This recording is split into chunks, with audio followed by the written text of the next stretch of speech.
Can you guys believe it's been 8 months since the UltraBOOST 21 came out? It feels like it's been like a year at least. But 8 months in, and I wanted to give you guys kind of some pros and cons after wearing the UltraBOOST 21. Let's go ahead and get into the video.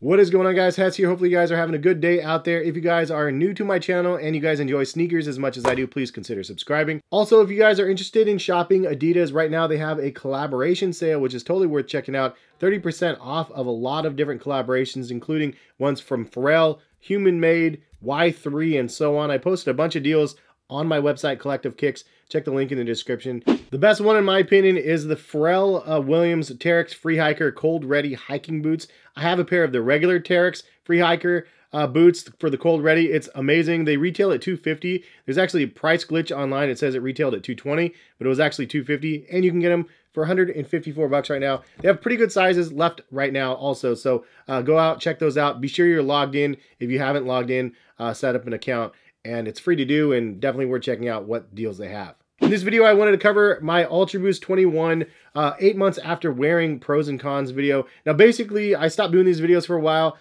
Pandemic and all, you know, I haven't been wearing a ton of sneakers outside of the house, but I did want to poll you guys on Twitter and get some of your feedback on wearing the UltraBOOST 21. Things you liked, things you didn't like, and then I'm going to break some of those things down in this video. I also did want to mention, if you do want to buy a pair of UltraBOOST 21s or just even the regular UltraBOOST DNA, check the link in the description. You can go over to Adidas website, pick a pair up. They are on sale now that they've been out for 8 months, so you can get them for about 126 bucks for select colorways, including the triple black one now, which has been exempt from discounts for the longest time. So love this one, probably one of my favorite ones to release. But any which way, definitely worth looking if you guys are interested in picking a pair up. First things first, I wanted to cover some of the highlights, sort of as a recap for you guys. Prototype after prototype, innovation after innovation, testing after testing. Meet us in hot pursuit of the pinnacle harmonization of weight, cushioning, and responsiveness. Say hello to incredible energy return. The Adidas LEP system is the new torsion system that provides 15% increase in forefoot bending stiffness for a more responsive run. 6% more boost capsules ready to explode with energy in every step. Prime Blue upper. This product is made of Prime Blue high performance recycled materials, made in part with Parley Ocean plastics. Now, from all the reviews online on Adidas side, it says that the fit is true to size. Width is true to size as well. So the UltraBOOST 21 is just one of those shoes I think people either really like or just cannot get over the look of the shoe. If you don't even think about the look of the shoe and you just try it on, some people are going to really like the shoe regardless of the look. And sometimes it's worth doing that. I've tried on many shoes in my lifetime, and some of them are terrible looking, but as soon as you put them on, everything's forgiven because they're just incredible on feet. This is just one of those shoes that I think a lot of people are really going to like if you try them on. It's a really comfortable pair of sneakers. Obviously, Adidas Boost technology in the midsole, a huge bulbous butt of boost in the back. The Primeknit upper is nice as well, and the LEP is definitely nice for heel-toe transition. Feels really good, and you do feel like you get some responsiveness there. Now, for those wondering, this is actually a pair that I customized. It was like that pearl white version, but I decided to go ahead and customize the midsole with a hydro dip, something I've been doing for the last couple of years. It's just sort of fun. But I wore this exact pair through like Disney World and stuff like that. So 3 days, 4 days of staying in the parks, and 12, 13-hour days in the parks. And there's a couple reasons why I liked this shoe primarily instead of something a little bit more soft and squishy. So to answer the question, first and foremost, is it amazingly soft and squishy on feet? I would say yes, it is soft and squishy. Yes, it is responsive, but no, it's not the softest and squishiest pair of sneakers on the market. There's tons of different sneaker cushioning technologies that I've covered on the channel now that is a lot softer and squishier than what Adidas Boost offers. And in fact, even from Adidas, they have the Light Strike Pro, which is incredibly soft and squishy on feet as well. So no, it's not the lightest. No, it's not the softest. No, it's not the most responsive. It's somewhere in between, and it's a really good spot to be in because it has a really nice balance between all of the cushioning in this shoe. Something that I personally think that the shoe could be used for is it's just an all-around everyday shoe as well as a running sneaker. The fact that you can run in the shoe and it's stable enough that you can work out in the shoe, and it's also stylish enough that you could just wear all day. I don't know, it's just one of those perfect looking shoes in my opinion that's kind of a head turner,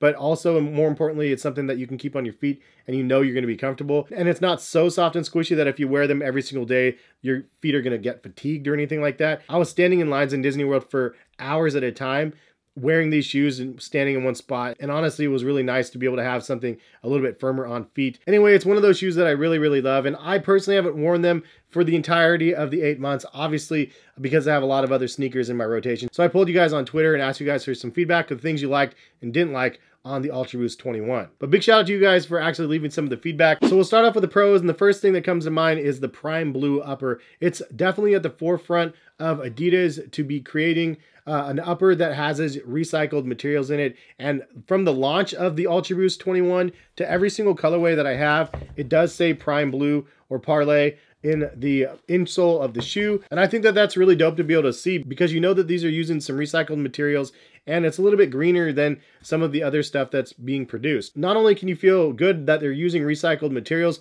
but they don't feel like recycled materials. Sometimes when you get the shoes that say that they're recycled, and I'm not going to call out Nike, but as an example, Nike, or some of the This Is Trash series that they had, they didn't feel good on feet. The uppers were not very good. It felt like you were wearing something that was being recycled.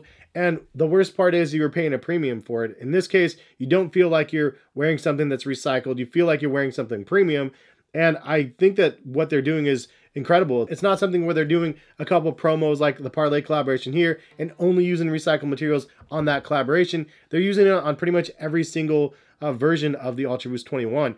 Every single colorway, and I think that is definitely commendable. Next pro for me is the style of the shoe. Now, some people don't like it. It's too aggressive, like I already mentioned, or they just think it looks kind of crazy because of the big, huge bum on the back. But I personally just really like the style. I like that they're futuristic looking and just different on feet. And if you wear these around normal people that aren't into sneakers, they're gonna go, whoa, those are nuts. Like, they look different than anything else that you're wearing. They look futuristic, they look fun. And I like the style of the shoe. The next pro I wanted to mention is the Adidas Boost technology. And I've been a fan of Adidas Boost since before the UltraBoost, which is crazy to think about. It's been that long. Before the UltraBoost, there was a Pure Boost. I've done some videos on that shoe. The Energy Boost was one of the first ones as well that came out before the UltraBoost. But the UltraBoost is the one that kind of revolutionized everything, made it more of a lifestyle sneaker. But then this shoe kind of pivots it back towards performance. However, it still can be worn from the lifestyle perspective. The Boost is really good. As I mentioned in the original review, I was actually surprised because of how big the Boost stack was. I thought it was actually going to be softer on feet, but it's not as soft as it might look. And I don't know if they changed the compounds of what they create Adidas Boost with. In my opinion, it definitely feels firmer than the original stuff that they created. But I think as a larger unit of Boost, it has more energy return here because it's literally like a bigger stack. And although you might not feel the soft squishy, you definitely feel the kickback. And the great integration with the Adidas Boost technology is the LEP system that they added on the bottom of the shoe. It's something that's kind of hard to see. You can see it in yellow, but it definitely adds a nice little flex and like propulsion feel to the shoe. Not so exaggerated like the 4% or the carbon fiber running sneakers. It's definitely more of a smoother transition heel to toe, but it does feel like it's helping you a little bit. And that little extra push, as they said, is a joke. It's not actually stands for little extra push, but LEP regardless. Nice integration with the UltraBOOST 21. I also do appreciate the colorways of the UltraBOOST 21. Sometimes when you have a Primeknit upper, it's hard to get creative with what you're able to do here, but they have a couple different components that they've been able to play around with and make some really nice colorways. And just in general, I think they've done a great job of regular colorways that just hit the website and you don't really know that a new colorway dropped. It's something that is nice to be able to see when you're looking for something with a little bit extra pop or something that's kind of muted down as well. They have a nice variety of both. Another pro that seems to be a general consensus across the board that this is a pretty good sneaker for all around use, not just gym time, not just running, just all around casual wear as well. The UltraBOOST 21 fits right in that mold, same as the original UltraBOOST, where you can wear this all the way around. Some people actually might prefer this over the original UltraBOOST for running because of the LEP system and the added cushioning. In fact, I was actually really surprised to see so many people bought these for running specifically, which obviously they're running sneakers, so it shouldn't be surprising. But when I'm reaching out to people on kind of a sneaker perspective of the shoes, it was interesting to know that this is like people's go-to. For a lot of people that wear Jordans and whatever else, this is the shoe that they actually ended up running in. And another pro is actually a lot of people preferred the firmer comfort of the UltraBOOST. Now I say firmer comfort with those words on purpose because it is firmer than something like Fuel Cell. Obviously, New Balance Fuel Cell is crazy, crazy soft. This is firmer than something like that. But some people will like a firmer feel on feet. They don't want something that they feel like they're going to topple over on and be wibble wobbly in because of the unbalanced nature of like a really soft midsole. Overall, this has a great feel to it, and people like that firmer feel. And I personally went for these when I went to Disney World because I wanted something a little bit firmer on feet. Another pro that you guys mentioned was the fact that they were really easy to slip on. A lot of people like that. I think that these pass a one-hand test for sure. You can grab the tongue and flip them on. I don't think they pass the no-hands test for the most part. And for me, the no-hands test was when I was carrying the kid and the bag and everything else, trying to get him out in the car, throwing shoes down on the ground, slipping them on and going.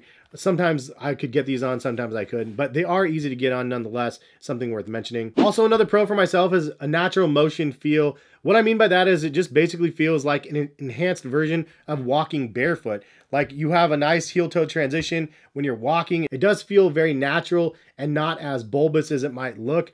And it was one of those things that I was originally surprised with, and I continue to be surprised with as I wear them, is just the natural stepping motion of your foot feels really good. And it doesn't feel, again, anything exaggerated. It just feels like an extension of your foot. And it's something that I was actually very impressed by. And the last pro worth mentioning is the width of the toe box. A lot of people like the width of the shoe overall, especially wide footers like myself. And it's definitely nice that they had that added width across the toe box. Now, some people might actually find it a little bit too wide, but for wide footers, definitely something that I like. Now to get into some of the cons of the UltraBoost 21. The first one that a lot of people mention is the lace cage right here dug into their ankles. That is not a fun feeling at all. And it's definitely a possible design flaw of having these stick out a little bit and dig in right here on the sides of your foot. A lot of people said they tried different socks. Ankle socks for sure was one where it was problematic, but I wanted to throw this out there, and I'll link them in the description because it's something I bought a handful of pairs of, and I really, really like them, not just for the UltraBoost, but for other shoes. And it's the UltraBoost 21 socks. I was like, what? They have their own socks. It's crazy and true. Primeknit socks. But it's actually really crazy because the ribbing around the collar of the shoe, as well as the extra heel padding on the back, is a perfect placement for the UltraBoost 21, but it's also a perfect placement, again, for any shoes that you're wearing and you want some extra added protection around the collar of your foot. So if you haven't tried these and you have the UltraBoost 21, and if you have problems with these digging into your ankle a little bit, try these out and leave a comment back and let me know, or hit me up on Twitter. Let me know if this is actually something that helped you or not. Personally, I think it's really good. They have, I think, a 2 or 3 pack of these for 20 bucks. Definitely worth getting if you have the UltraBoost 21, or if you just need something with extra cushioning in the heel section as well as the front. They do stick out a little bit, so it's not a completely no-show pair of socks, but it's something that I personally think have added a lot of comfort when you're wearing the UltraBoost 21. Another con, some people actually prefer the DNA version over the UltraBoost 21. You know, it's just definitely one of those feels that are on feet that you really like the original one, and so you try something different and new and you might not get used to it. I definitely like the original UltraBoost feeling as well, and in my opinion, this doesn't replace the UltraBoost 21. It's just a different model. It's just like wearing a Jordan 1 versus wearing a Jordan 3. It's a different model, but within the same lineage, and I think that that's the same as these. It's a different model. If you like the original feel of the DNAs, or the UltraBoost 1, 2, 3, 4, 5 knit patterns, then it's obviously a good way to go as well, but this is just a nice alternative. The next con that I wanted to mention, some people mentioned that the Primeknit was actually a little bit too firm. I do think that this Primeknit does feel premium on feet. However,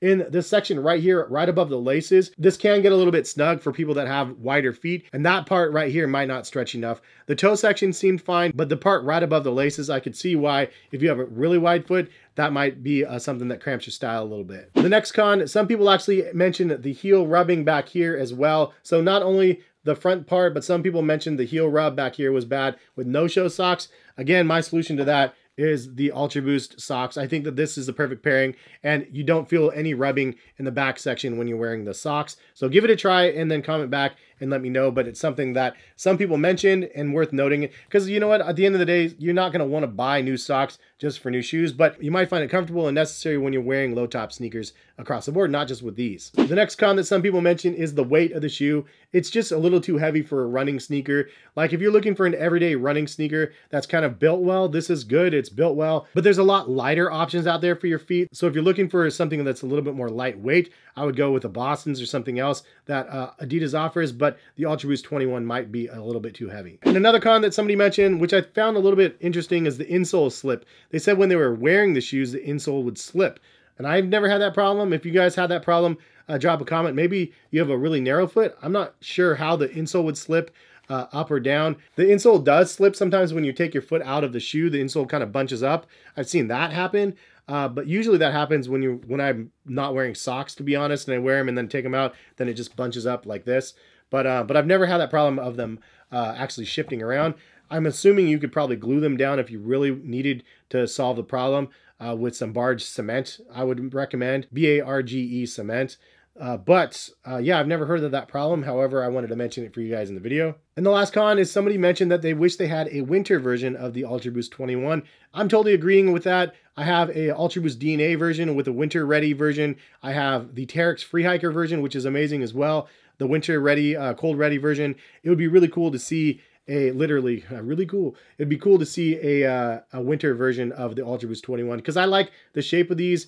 Having some bigger, heavier lugs on the bottom might be fun. However, it might mess with the LEP system on the bottom. I'm not really sure how they would integrate it properly with the flowing, the free-flowing nature of the LEP system. But at the end of the day, it would be kind of cool to be able to see like a winterized version. I'm there for that, as well as like a summer version, I guess, if you're going to stick to that. They've done winter and summer versions of previous models. But anyway, leave some comments. Let me know what we got right, what we missed, pros and con wise. Leave your comments to your pros and cons as well if you guys have worn the UltraBOOST. Again, if you guys want to buy a pair of the UltraBOOST 21s, check the link in the description. You can get some colorways on sale now. Worth looking at, as well as seeing some of the new colorways that they introduce. Anyways, thank you guys for stopping by and watching. Hopefully you guys have a good rest of the day. If you guys haven't, again, subscribe to my channel if you guys enjoy the content. And hopefully we'll see you back for some more, all right? Peace, guys.